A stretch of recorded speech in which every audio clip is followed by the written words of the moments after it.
resin.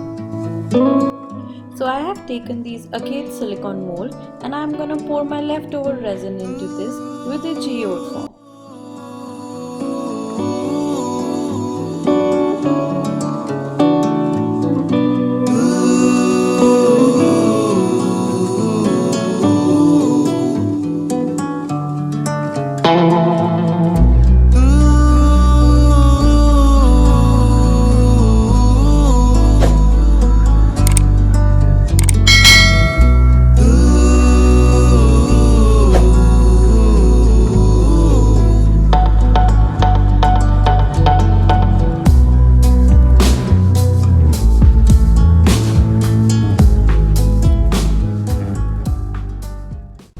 So here is a full look of all the 3 agates that I poured.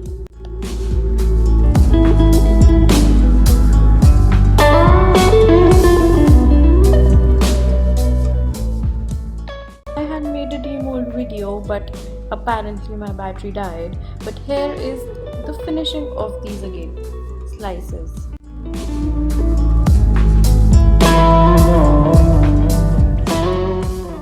Wait till you see the final look.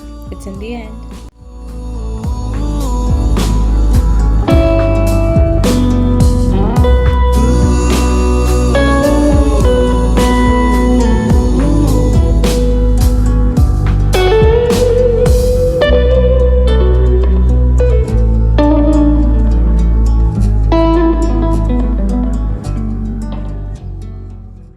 Here is a final look of my leftover resin converted into these beautiful agate coasters.